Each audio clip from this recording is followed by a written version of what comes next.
Just how triggering are our phones when it comes to dopamine? Okay, great question.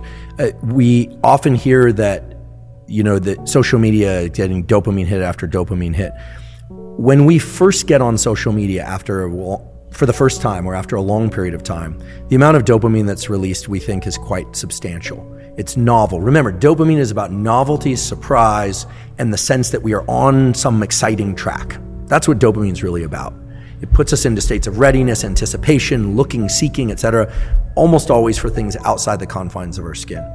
Just to contrast it maybe for a bit more of a future discussion, serotonin does the opposite. When there's a lot of serotonin in our brain and body, typically it makes us feel satisfied, sated, and more quiescent, comfortable with what we have in our own immediate sphere and within us, right? The comfort of a good meal, the food you have. Dopamine is about go, go, go. If you look at somebody who's high on cocaine or methamphetamine, it's all about pursuit, because that's a very dopaminergic drug. You look at somebody who's taken a drug, and I'm not suggesting people do this, but it really ramps up serotonin. Let's say a selective serotonin reuptake inhibitor, Prozac, Zoloft, etc.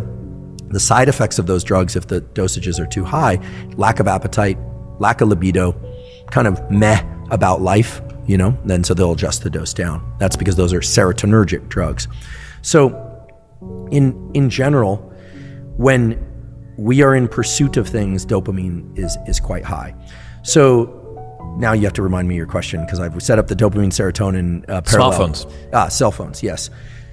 Forgive me. So the thing about cell phones is when you first get on there and you haven't, let's say no Wi-Fi on the flight or something, and you land, it can actually be quite stimulating. You get a lot of dopamine. Oh, there's this. Oh, there's that. But very quickly, when you're scrolling on social media, you're no longer getting the novelty, but you're continuing to do it and you almost don't know why you're doing it. At that point, it shifts over to something that's a bit more like an obsessive compulsive behavior, where we can define an obsessive compulsive behavior where the obsession leads to a compulsion. So the obsession is a thought, the compulsion is a behavior, but the acting out of the compulsion merely serves to increase the obsession.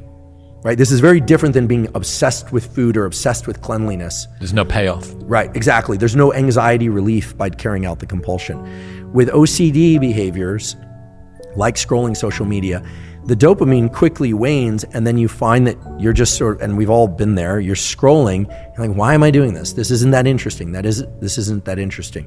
Now, the algorithms for social media are very clever, and I don't want to demonize it. Provide a lot of my life is spent on social media now, but in the algorithms that they've incorporated function on the most powerful way to keep people doing a behavior, or an animal for that matter, is intermittent random reward, or random intermittent reward, that you don't know when you're going to hit the jackpot. So you're scrolling, and then you see something. Typically it's very high, what in nerd speak we'd say signal to noise.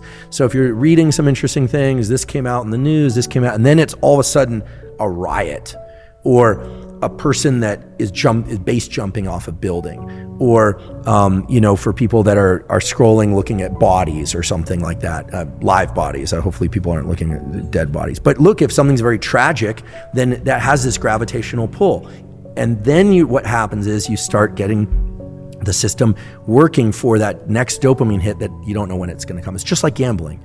So I look at social media as initially being very dopaminergic, driving reward, surprise, and excitement, but very quickly transitioning to something more like OCD and the kinds of behaviors where it looks, if we were to look at ourselves through the lens of an experiment, like we would an animal experiment, we think that animal is sick. If you saw an animal digging in the corner, looking for a bone, the dog is looking, you'd think that's really sad. That's us.